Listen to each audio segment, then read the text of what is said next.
ஹே சிங்கோஸ், welcome to drama series Tamil. இன்னைக்கு நம்ம பார்க்க போகிறது மிஸ்டர் குரோசோகிஸ் பியோர் லவ் நெவர் ஸ்டாப்ஸில் எபிசோட் நம்பர் 3 தமிழில் பார்க்க போகிறோம். லாஸ்ட் எபிசோடில் நம்ம ஹீரோவை நீ எனக்கு ஃப்ரெண்டாக இருக்கியா அப்படின்னு கேட்டிருப்பாங்க. இதனால ஹீரோ ரொம்ப சந்தோஷத்துக்கு போயிருப்பாங்க. அப்படியே வீட்டுக்கு வந்து 2 நாள் தான் ஆகலை, அதுக்குள்ளாடி ஹீரோ பாத்ரூமோட டோரை சாத்திட்டு உள்ளே உட்காந்துட்டு இருக்காங்க. வெளியில் நின்றுட்டு எடிட்டரும், தயவு செஞ்சு வெளியில் வாடா, அவார்ட் செரிமனி இருக்குது, நீ வெளியில் வந்து ட்ரெஸ் சேஞ்ச் பண்ணல அப்படின்னா நம்மளால போக முடியாதுன்னு. ஹீரோவும், இல்லை நான் வரமாட்டேன், நான் அவார்ட் செரிமனிக்கெல்லாம் வரவே மாட்டேன், நான் இல்லாமல் நீ மட்டும் போன்னு. எடிட்டரும், நீ இன்னுமே இதுக்கு முன்னாடி அவார்ட் செரிமனி நடந்துச்சுல்ல, அதை பற்றி தான் யோசிச்சுக்கிட்டே இருக்க, யாருமே நீ பாத்ரூம்க்கு ஓடி போனதை பார்க்கலடா. சரி, அப்படியே இந்த தடவையும் அதே மாதிரி நடக்கும்னு நீ நினைச்ச அப்படின்னா, உனக்கு பேசிட்டு இருக்கும்போது அன்கம்ஃபர்டபுளா இருக்கு, உனக்கு கொஞ்சம் கஷ்டமா இருக்கு அப்படின்னா இறங்கி நான் கிளம்புறேன் அப்படின்னு சொல்லிட்டு உன் பாட்டுக்கு வந்துகிட்டே இரு, நான் உன்னை எதுவுமே சொல்ல மாட்டேன், ஓகேவா அப்படின்னு கேட்க ஹீரோ எந்த பதிலுமே சொல்லாமல் இருக்காங்க. எடிட்டரும் டே அப்படின்னு கூப்பிட ஹீரோவும், என்னால் முடிஞ்ச அளவுக்கு நான் ட்ரை பண்ணிட்டேன், ஆனால் கண்டிப்பாக இது என்னால் முடியவே முடியாதுன்னு. எடிட்டரும், சரி ஓகே, நீ கொஞ்ச நேரம் யோசிச்சுட்டு நான் இங்கே உனக்காக வெயிட் பண்ணுறேன் அப்படின்னு சொல்லிட்டு வெளியில் வெயிட் பண்ண போகிறாங்க. இந்த பக்கம் நம்ம ஹீரோயின் கடைக்கு வராங்களா, அப்போ அங்கே எடிட்டர் நின்றுட்டு இருக்காங்க. நீங்கள் என்ன பண்ணிட்டு இருக்கேன்னு கேட்டால் எடிட்டரும், நமக்கு டைம் கிடையாது, நான் உனக்காக தான் இவ்வளோ நேரம் வெயிட் பண்ணிட்டு இருந்தேன், வா போகலாம், உன்னோட ஃப்ரெண்டுக்கு உன்னோட ஸ்ட்ரென்த்தை நீ கொடுக்க வேண்டிய டைம் வந்துருச்சுன்னு. ஹீரோயினும், எங்கே போகிறது, என் அப்பா கூட சேர்ந்து நான் கடையை ஓப்பன் பண்ணணும்னு. எடிட்டரும், எனக்கு இப்போ பேசுறதுக்கெல்லாம் டைம் கிடையாது, ஆல்ரெடி உன் அப்பா கிட்ட நான் பேசி பெர்மிஷன் வாங்கியாச்சு, வா காரில் போகும்போது டீட்டெயில்ஸை சொல்கிறேன் அப்படின்னு காருக்குள்ளே ஏறுறாங்க. அவங்க அப்பாவுக்கு ஹீரோயின் பாய் சொல்லிட்டு காருக்குள்ளே ஏறி கிளம்பியாச்சு. இப்போ ஹோட்டலுக்கு போகும்போது எடிட்டர் ஹீரோயின் கிட்ட, நீ பண்ண வேண்டியது ஒன்று தான், அவனை என்கரேஜ் பண்ணி எப்படி அவரை அவார்ட் செரிமனி அட்டன் பண்ணவை, அது போதும்னு. ஹீரோயினும், இந்த அவார்ட் செரிமனி கண்டிப்பாக அவன் அட்டன் பண்ணி தான் ஆகணுமான்னு கேட்குறதுக்கு, ஆமாம் கண்டிப்பாக அட்டன் பண்ணி தான் ஆகணும், ஒருவேளை அவன் வரமாட்டேன்னு முன்னாடியே சொல்லியிருந்தான்னு வச்சுக்கோயே, நான் காலில் விழுந்தாது கெஞ்சி இந்த அவார்ட் செரிமனியை கேன்சல் பண்ண வச்சுருந்துருப்பேன். ஆனால் இப்போ எல்லாமே ரெடி பண்ணியாச்சு, இப்போ மட்டும் இவன் வரலன்னு வச்சுக்கோயே, இது இவனோட ரெப்யூட்டேஷனையே நாசம் பண்ணிடும். உனக்கு புரியுதான்னு கேட்க ஹீரோயினும் எனக்கு புரியுதுன்னு சொல்கிறாங்க. இப்போ கதவை திறந்து உள்ளே போயாச்சு. ஹீரோயின் பாத்ரூம் டோரை தட்டிட்டு குரோசாக்கி அப்படின்னு கூப்பிடுறாங்களா. ஹீரோவுக்கு, ஹீரோயின் நீயா அப்படின்ற மாதிரி இருக்கு. ஹீரோயினும், ஆமாம் நீ எப்படி இருக்க, நீ நல்லா தானே இருக்கன்னு கேட்குறதுக்கு, ஏன் நான் நல்லா தான் இருக்கேன்னு ஹீரோ சொல்கிறாங்க. ஹீரோயினும், நான் அவார்ட் செரிமனி இருக்கு அப்படின்னு கேள்விப்பட்டேன், எடிட்டர் தான் என்கிட்ட சொன்னாங்க, நான் உனக்கு ஒரு ஃப்ரெண்டாக ஹெல்ப் பண்ணணும் அப்படின்னு நினச்சேன், அதுக்காக தான் வந்திருக்கேன்னு. ஹீரோவும், இல்லை நான் ஒரு குப்பை, என்னால் எதுவுமே பண்ண முடியாது, பாரு இப்போ கூட உனக்கும் எடிட்டருக்கும் நான் தொல்லை தான் கொடுத்துட்டு இருக்கேன்னு. ஹீரோயினும், நீ ஒன்றும் எங்கள் யாருக்குமே தொல்லை கொடுக்கல, நீ எனக்கு அன்னைக்கு ஹெல்ப் பண்ணல ஷாப்பில், இன்னைக்கு நான் உனக்கு ஃப்ரெண்டாக ஹெல்ப் பண்ணுறதுக்கு வந்திருக்கேன். அது மட்டும் இல்லாமல் எடிட்டர் இருக்காங்களே எங்கள் கடைக்கு நிறைய ஆர்டர் கொடுத்துருக்காங்க, ஸோ கஸ்டமராக அவங்களுக்கும் நான் ஹெல்ப் பண்ணணும்லன்னு கேட்க ஹீரோவும், நீ ரொம்ப நல்ல பொண்ணு ஹீரோயின், பாரு உன்னோட கஸ்டமர்ஸ் கடை எல்லாத்தையுமே நீ நல்லா பார்த்துக்கிட்டு இருக்க, ஆனால் நான் பாரு என்னால் என்ன ரசிக்கக்கூடிய ஃபேன்ஸை கூட மீட் பண்ண முடியலைன்னு. ஹீரோயினும், நீ நினைக்கிற மாதிரி கிடையாது, ஆக்சுவலி நான் இந்த அளவுக்கு என்கரேஜாக இருக்கேன் அப்படின்னா அதுக்கு காரணமே என்னோட அம்மா தான். என் அம்மா எப்போவுமே நம்மளோட கஸ்டமர்ஸ் நம்ம செய்கிறத சாப்பிட்டுட்டு அவங்க சிரிக்கும் போது அந்த சிரிப்பெல்லாம் திருப்தி அடையணும் அப்படின்னு சொல்லி கொடுத்துருக்காங்க, ஸோ அவங்களுக்காக தான் நான் இதெல்லாம் பண்ணிட்டு இருக்கேன்னு. ஹீரோவும், உங்கள் அம்மா இப்படியா உனக்கு சொல்லி கொடுத்தாங்க, வேற என்னன்னு கேட்க கரெக்டா எடிட்டர் வந்துட்டு ஹீரோயின் கிட்ட, டைம் ஆச்சு ஹீரோயினும், என்னை பத்தி பேசினதெல்லாம் போதும், இப்போ உன்னை பத்தி பேசலாம், டைம் ஆயிடுச்சு, உனக்கு ஒரு வேளை போறதுக்கு ஒரு மாதிரி இருந்துச்சு அப்படின்னா நானும் உன் கூட வரேன், ஓகேவா, உனக்கு கிளம்பலாமா, வெளியில வரியான்னு கேட்க ஹீரோவும், இல்லை இல்லை என்னை மன்னிச்சிரு ஹீரோயின், எனக்கு ரொம்ப பயமா இருக்குன்னு. ஏன் பயமா இருக்குன்னு கேட்கறதுக்கு, நான் ஒருவேளை பேசுறது யாருக்குமே பிடிக்கலன்னு வச்சுக்கோ, என்னோட ஃபேன்ஸ் எல்லாருமே ரொம்ப டிசப்பாயின்மெண்ட் ஆயிடுவாங்க, ஒருவேளை நான் ஏதாவது சொதப்பிட்டேன்னா என்ன பண்ணுறதுன்னு கேட்க ஹீரோயினும், நீ சொதப்பவே மாட்ட, ஆக்சுவலி உனக்கு ஒன்று தெரியுமா, நானும் உன்னோட ஃபேன் மாதிரி தான், நீ பேசக்கூடிய வார்த்தைகளை எங்களுக்கு கேட்கணுமே தவிர மற்றபடி நீ எப்படிப்பட்ட ஆளு அதெல்லாம் எங்களுக்கு அவசியமே கிடையாது, ஸோ நீ என்ன பேசினாலுமே அதை நாங்கள் ரசித்து பார்ப்போன்னு. ஹீரோவும், ரசித்து பார்ப்பீங்களா அப்படின்னு கேட்டுட்டு இருக்க ஹீரோயினும், சரி உனக்கு நிஜமாவே அவார்ட் செரிமனிக்கு வர இஷ்டம் இல்லை அப்படின்னா நான் இங்கே வெளியில் வெயிட் பண்ணுறேன் அப்படின்னு தள்ளி போகிறாங்க. பாத்ரூம் டோர் ஓப்பன் ஆகுது, ஹீரோ வெளியில் வராங்க. இதுக்கு மேலே நான் பயப்பட மாட்டேன், நான் ஸ்டேஜில் நின்று என்னோட ஃபேன்ஸுக்கு என்னோட தேங்க்ஸை சொல்லியே ஆகணும்னு. ஹீரோயினும், ரொம்ப நல்லது அப்படின்னா ஃபஸ்ட்டு ஹேர் ஸ்டைலிங் எல்லாம் பண்ணலாமா அப்படின்னு சொல்லிட்டு ஃபிக்ஸ் பண்ணுறாங்க. ஹீரோயினுக்கு, ஐயோ இவன் இவ்வளோ அழகாக இருக்கானா அப்படின்ற மாதிரி இருக்குது, அதனால வெக்கப்படுறாங்களா. ஹீரோவும், என்ன அப்படின்னு கேட்க ஹீரோயினும், இல்லை இல்லை உன்னோட டை எல்லாத்தையும் சரி பண்ணலாம் அப்படின்னு சிரிச்சிட்டு இருக்காங்க. அப்போ எடிட்டர் வந்துட்டு, சரி சரி ஹீரோயின் நீயும் எங்கள் கூட வரப்போகிற, உனக்காக ட்ரெஸ்ஸை நான் அரேஞ்ச் பண்ணியிருக்கேன், அந்த ட்ரெஸ்ஸை போட்டுக்கோன்னு. ஹீரோயினும், என்ன அப்படின்னு கேட்க ஹீரோவுமே கேட்குறாங்க. அதுக்கு எடிட்டரும் நீ ஃபர்ஸ்ட் உன்னோட ஸ்பீச்சை மட்டும் கான்சென்ட்ரேட் பண்ணு, ஹீரோயின் யூனிஃபார்மோட வர முடியாது, அதனால அவளுக்கு நான் ட்ரெஸ் அரேஞ்ச் பண்ணியிருக்கேன் அப்படின்றாங்க. ஹீரோவுக்கு சிரிப்பு அடக்க முடியலை. இப்போ ட்ரெஸ் எல்லாம் சேஞ்ச் பண்ணியாச்சு. ஹீரோயின் செரிமனிக்கு எடிட்டர் கூட போய் நிற்கிறாங்க. ஹீரோ வந்துட்டு அவங்களோட பென் நேம், எடிட்டர் எல்லாருமே அவங்களுக்கு ஒரிஜினல் நேமை யூஸ் பண்ண மாட்டாங்க, ஆத்தர் அப்படின்றதுனால அவங்க பென் நேம் அப்படின்னு ஒன்று யூஸ் பண்ணுவாங்க. ஸோ இப்போ ஹீரோ யூஸ் பண்ணியிருக்க நேம் க்ரோ உள்ளவாங்க அப்படின்னு கூப்பிட்டோடனே நம்ம ஹீரோ உள்ள வராங்க. மைக் முன்னாடி நின்றுட்டு கொஞ்சம் பதட்டமாகவே என்னோட தேங்க்ஸை இவங்க எல்லாருக்குமே சொல்லணும்னு நினைக்கிறேன் அப்படின்னு குனிறாங்களா, மைக்கில் முட்டிக்கிறாங்க. உடனே ஹீரோக்கு ஒரு மாதிரி ஆயிடுச்சு. ஹீரோயினை பார்க்குறாங்களா, ஹீரோயினும் பரவாயில்ல பேசு பேசு அப்படின்னு ஹார்ட்டின் சிம்பிள்லாம் வச்சு காமிக்கிறாங்க. ஸோ ஹீரோ பேச ஆரம்பிக்கிறாங்க. நீங்கள் இப்போ பார்த்தீங்கல்ல, நான் இந்த மாதிரி தான், நான் ஒன்றும் பர்ஃபெக்டான ஆள் கிடையாது, எனக்குள்ளேயும் நிறைய ஃப்ளாலாம் இருக்குது, எனக்கு இந்த உலகத்தில் எப்படி வாழணும் அப்படின்றதே தெரியாது. அந்த நேரத்தில் தான் நான் நாவல் எழுத ஆரம்பித்தேன். ஸோ இந்த ரியல் உலகத்துலேருந்து எஸ்கேப் ஆகிறதுக்காக தான் நான் நாவல் எழுத ஆரம்பித்தேன். என்னோட திறமையை கண்டுபிடிச்சு என்னை இந்த இடத்துக்கு கூட்டிகிட்டு வந்த எடிட்டருக்கு நான் எவ்வளோ தேங்க்ஸ் சொன்னாலும் போதவே போதாதுன்னு எடிட்டருக்கு ஒரே சந்தோஷம். ஹீரோயினும் கிளாப் பண்ணுறாங்க. ஹீரோ அதோட நிறுத்தலையே, இனி ஒரு பர்சனுக்கும் நான் தேங்க்ஸ் சொல்ல வேண்டியது இருக்கு. நான் ரொமான்டிக் நாவல் எழுத ஆரம்பிக்கும் போது எனக்கு ரொமான்ஸ்னா என்னன்னே தெரியாது. அப்போதான் அவங்கள பார்த்தேன். அவங்க தான் என்னோட ஃபர்ஸ்ட் லவ். அவங்கள வச்சு தான் நான் அந்த நாவலே எழுதுனேன். So thank you heroine, I love you அப்படின்னு மைக்ல எல்லாரும் முன்னாடி ப்ரப்போஸ் பண்ணிடுறாங்க. ஹீரோயினுக்கு ஷாக்கு, டக்குன்னு திரும்புறாங்க. எல்லாருமே கேர்ள் ஃப்ரெண்டா அவன் இப்போ அந்த பொண்ணுக்கு ப்ரப்போஸ் பண்ணானா அப்படின்னு. ஹீரோயினும் டேய் இது ஃபேன்ஸுக்கு தேங்க்ஸ் சொல்ற மீட்டிங்னு நினைச்சேன், பார்த்தா இவன் என்னடா இது பண்ணிட்டு இருக்கான் அப்படின்னு யோசிச்சுட்டு இருக்காங்க. ஹீரோ இன்னும் ஸ்டாப் பண்ணல. ஆக்சுவலி அவன் ஒரு கடை வச்சிருக்கான், அந்த கடையில் ரைஸ் கேக் எல்லாமே நல்லா இருக்கும், ஸோ நீங்கள் அந்த கடைக்கு போங்க அப்படின்னு டீட்டெயில்ஸோட கொடுக்குறாங்களா. ஹீரோயினுக்கு ஐயோ அப்படின்னு இருக்கு.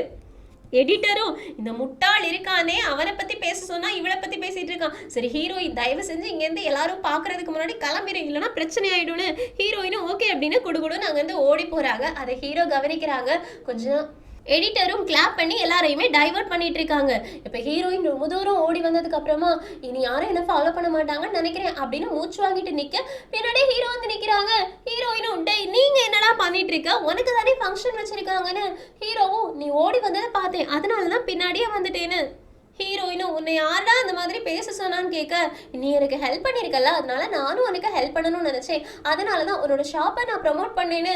ஹீரோயினும் ஷாப்பையா ப்ரமோட் பண்ணேன், சரி ஓகே, நான் அதுக்கு தேங்க்ஸ் சொல்லணும்னு நினைக்கிறேன், உனக்கு ஏதாச்சும் வேணும் அப்படின்னா கேளு, நான் அதை கொடுக்கறதுக்கு ரெடியாக இருக்கேன்னு. ஹீரோவும் எது வேணாலும் கொடுப்பியான்னு.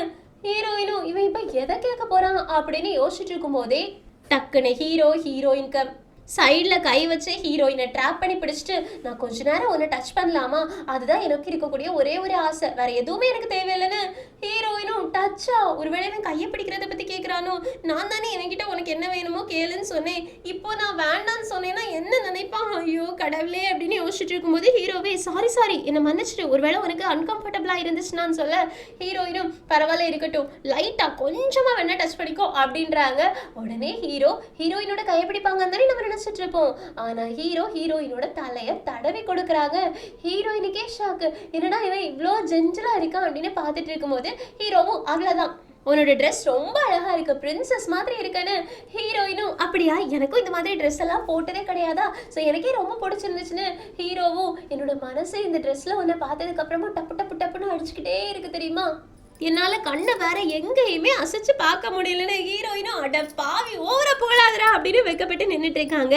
இவங்க இப்படி நின்றுட்டு இருக்கக்கூடியதை ஒரு கேமராமேன் ரிப்போர்ட்டர் வந்துட்டு ஃபோட்டோ எடுத்துடுறான். இது இவங்க ரெண்டு பேருக்கும் தெரியவே தெரியாது. இதை கட் பண்ணால் ஹீரோயின் 2 நாள் கழிச்சு அவங்களோட கடைக்கு போகிறாங்க. கடை முழுக்க நிறைய ரிப்போர்ட்டர்ஸ், அப்புறமா ஷாப்பில் திங்ஸ் வாங்க வந்தவங்க நிறைய பேர் நிற்கிறாங்க. என்னடா இவ்வளோ கூட்டமாக இருக்கா அப்படின்னு யோசிச்சுட்டு இருக்கும்போதே ஹீரோ வந்துட்டு, பாத்தியா உன்னோட ஷாப் இப்போ ரொம்ப ஃபேமஸ் ஆயிடுச்சுன்னு. ஹீரோயினும் அட்ட பாவி உன்னையாடா இங்கே வர சொன்னது, வா அப்படின்னு உள்ளே இழுத்துட்டு போயிட்டு, நீ எதுக்காக இங்கே வந்தேன்னு. ஹீரோவும் நான் உன்னை ரொம்ப மிஸ் பண்ணேன், அதனால தான் பார்க்கறதுக்காக வந்தேன்னு. பக்கத்துல எடிட்டர் உட்காந்துட்டு ஆமாம் மிஸ் பண்ணுவான், அதனால தான் பார்க்க வந்தான் அப்படின்னு. ஹீரோயினும் நீங்கள் இருங்க என்ன பண்ணுறீங்கன்னு. அதுக்கு எடிட்டரும் நான் ஒரு விஷயத்த உங்கள் 2 பேருக்கும் இன்ஃபார்ம் பண்ணுறதுக்காக தான் வந்திருக்கேன். ஆக்சுவலி வீக்லி மேகசின் அப்படின்ற ஒரு மேகசினுக்கு அவங்க 2 பேரோட ஃபோட்டோவும் கிடச்சிருச்சு. அவங்க மேகசினில் ஃபோட்டோவை ரிலீஸ் பண்ண போகிறோம் அப்படின்னு என்கிட்ட சொன்னாங்கன்னு ஹீரோயின் உடனே ஹீரோ பார்த்து, அப்படின்னா அது இவனுக்கு பிரச்சனையாகுமே அப்படின்னு ஷாக் ஆகி பார்த்துட்டு இருக்கும் போதே எடிட்டரும், நீ எதுக்கும் கவலைப்படாத, அதை தடுத்து நிறுத்த வேண்டியது என்னோட கடமை. ஆனால் என்ன, நீங்கள் 2 பேரும் அது வரைக்கும் மீட் பண்ணிக்க கூடாது, ஓகேவான்னு கேட்ட உடனே 2 பேரும் ஓகே சொல்லிடுறாங்க. ஹீரோவுக்கு கஷ்டமாக தான் இருக்குது, இருந்தாலும் ஓகே சொல்கிறாங்க. இங்கே கட் பண்ணால் ஹீரோயின் அடுத்த நாள் கிளாஸ்க்கு போகிறாங்களா. அப்போ பசங்க எல்லாருமே, ஏய் ஹீரோயின், உனக்கு க்ரோவை தெரியுமா, நீங்கள் 2 பேரும் ஒருத்தர்கிட்ட ஒருத்தர் பேசிப்பீங்களா அப்படின்னு ஹீரோயினும், இல்லையே அந்த நாவல் ரைட்டரை எனக்கு தெரியவே தெரியாதே அப்படின்னு சொல்கிறதுக்கு, இல்லை நடிக்காத, எங்கள் எல்லாருக்குமே தெரியும், அன்றைக்கி அவார்ட் ஃபங்க்ஷனில் நடந்தது, நாங்கள் எல்லாரும் பார்த்தோம் டிவியில் அப்படின்னு சொன்னோடனே ஹீரோயினுக்கு ஒரு மாதிரி ஆயிடுச்சு. ஒரு நிமிஷம், நான் வீட்டில் எதையோ மறந்து வச்சுட்டு வந்துட்டேன், நான் வெளியில் போய் எடுத்துகிட்டு வந்துட்டேன் அப்படின்னா அங்கேருந்து குடுகுடுன்னு வெளியில் ஓடி போய் அவங்க ஃப்ரெண்டு மைக்கா, ரியா 2 பேர்கிட்டையுமே இந்த விஷயங்களை சொல்கிறாங்க. மைக்காவும், நீ என்ன சொல்கிற, ஒருத்தன் மைக்கை பிடிச்சு உங்ககிட்ட ப்ரப்போஸ் பண்ணானா, இதெல்லாம் ரொம்ப ஓவர்னு. மைக்காவும், உனக்கு க்ரோவை பிடிக்கும்னு நினச்சேன், ஆனால் என்ன நீ க்ரோவை திட்டுறேன்னு. ரியாவும், ஆமாம் அதே எப்படி, எனக்கு பிடிக்கவே செஞ்சிருந்தாலுமே ஹீரோயின் கிட்ட இந்த மாதிரி ப்ரப்போஸ் பண்ணுறதெல்லாம் ரொம்ப பெரிய தப்பு, இதனால ஹீரோயினுக்கும் அவனுக்கும் எவ்வளோ பிரச்சனை வரும் அப்படின்றது அவனுக்கு தெரியவே தெரியாதா அப்படின்னு கேட்க ஹீரோயினும், பரவாயில்ல இருக்கட்டும், அவன் ஏதோ தெரியாமல் பண்ணிட்டான், அவனுக்கு இந்த மாதிரியெல்லாம் யோசிச்சு பண்ணுற பழக்கமே கிடையாது, சரி என் மனசில் இருக்கிறத உங்ககிட்ட சொல்லணும்னு நினச்சேன், அதனால சொல்லிட்டேன், பரவாயில்ல இப்போ எனக்கு எல்லாமே ஓகே ஆயிடுச்சு, இதுலேருந்து வெளியில் வந்துடலாம் அப்படின்னு என்கரேஜாக பேசுகிறாங்க. அப்புறமா கிளாஸ்க்குள்ளே போகிறாங்க. இப்போ ஸ்கூல் முடிஞ்சு வீட்டுக்கு வரும்போது ஒரு டனல் வழியா வரணும். அந்த டனலுக்குள்ள போறாங்களா, அங்க ஒரு ரிப்போர்ட்டர் நின்றுட்டு ஹீரோயினோட போட்டோஸை காமிச்சு, பாரு நீயும் க்ரோவும் சேர்ந்து எடுத்த போட்டோஸ் என் கையில இருக்கு, இது எனக்கு பர்சனலா கிடைச்சது, இதை மட்டும் நான் ரிலீஸ் பண்ணேன்னு வச்சுக்கோயே எனக்கு நிறைய காசு கிடைக்கும், ஸோ நீ ஏதாவது சொல்ல விரும்புறியான்னு ஹீரோயினும், இந்த மனுஷனை பார்த்தாலே நல்லவ மாதிரி தெரியல, எதுக்காக என்கிட்ட வந்து பேசிட்டு இருக்கான் அப்படின்னு யோசிக்கிறாங்க. ஏன்னா அவங்க ஒரு ஸ்கூல் பொண்ணு தானே, அவங்களுக்கு மெச்சூரிட்டி அப்படின்றது கொஞ்சம் தானே இருக்கும், அதனால அவங்க பயப்படுறாங்க. அப்போ இந்த ரிப்போர்ட்டரும், நான் ஒன்று ஃபோட்டோ எடுத்துக்கவா அப்படின்னு ஃபோட்டோலாம் எடுக்கிறாங்க. இதை பார்த்தோன்னே ஹீரோயினுக்கு பயம் வந்துருச்சு, ஏன் இப்படி பண்ணுறான் அப்படின்னு அங்கேருந்து ஓட பார்க்குறாங்களா. அப்போ கீழே விழுற மாதிரி போயிடுறாங்க. நல்ல வேலையை அங்கே ஹீரோ வந்து ஹீரோயினை தாங்கி பிடிக்க அங்கே ஒரு ரொமான்டிக் சீன் கிரியேட் ஆக, உனக்கு ஒன்றும் ஆகலையே அப்படின்னு ஹீரோ கேட்டோடனே ஹீரோயினும், நான் நல்லா தான் இருக்கேன், ஆனால் அப்படின்னு திரும்பி பார்க்கும்போது அந்த ரிப்போர்ட்டர் வந்து, க்ரோ நீங்களும் இங்கே இருக்கீங்களா, பாருங்க உங்க 2 பேரையும் சேர்த்து இன்டர்வியூ எடுக்கிற மாதிரி எனக்கு ஒரு சான்ஸ் கிடைச்சிருக்குன்னு. ஹீரோக்கு உடனே ரொம்ப கோந்துருச்சு, நீ என்னடா பண்ணிட்டு இருக்க அப்படின்னு கேமராவை வாங்கி கீழே போட்டு உடைக்க போறாங்களா. ஹீரோயின் தடுத்து நிறுத்துறாங்க. ஸோ ஹீரோ அந்த ரிப்போர்ட்டர்கிட்டே கேமராவை கொடுத்துட்டு முறைச்சு பார்க்க ரிப்போர்ட்டரும், உன்னால என்ன பண்ண முடியுமோ பண்ணு, நான் நினைச்சேன் அப்படின்னா உன்னோட கெரியரையே நாசம் பண்ண முடியும் தெரியுமா, இந்த பொண்ணை என்னால் எப்படி வேணாலும் பிளேம் பண்ண முடியும் அப்படின்னு சொல்லிட்டு இருக்க.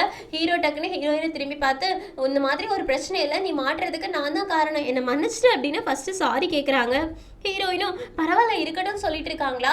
ரிப்போர்ட்டரும், ஐயோ பாருங்களா ரொமான்டிக் சீன் நடந்துட்டு இருக்கு, அதனால எதுவுமே பண்ண முடியாது, இதையுமே நான் போட்டோ எடுத்து பப்ளிஷ் பண்ண போறேன்னு சொன்னோடனே ஹீரோக்கு ரொம்ப கோவம் வந்துருச்சு. என்னால் முடிஞ்சதை பண்ணணுமா இரு அப்படின்னு சொல்லிட்டு கால் பண்றாங்க.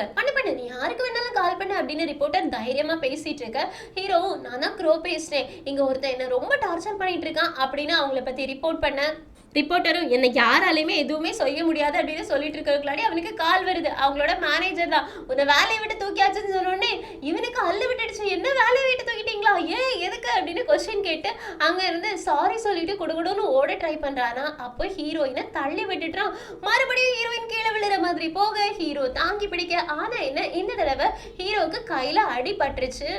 ஹீரோயின், உனக்கு எதுவும் அடிப்படலையேன்னு ஹீரோ கேட்க ஹீரோயினும், எனக்கு எதுவும் படல, ஆனா உன்னோட கை பாரு செவந்து போயிருக்கு, நான் ஆம்புலன்ஸ்க்கு கால் பண்ணுவான்னு. ஹீரோவும், அந்த லெவல்லாம் அடியிலன்னு சொல்றாங்க. பரவாயில்ல நான் டாக்ஸியை கால் பண்றேன் அப்படின்னு குடுகுடுன்னு ஓடி போய் டாக்ஸி பிடிக்கிறதுக்காக போறாங்களா.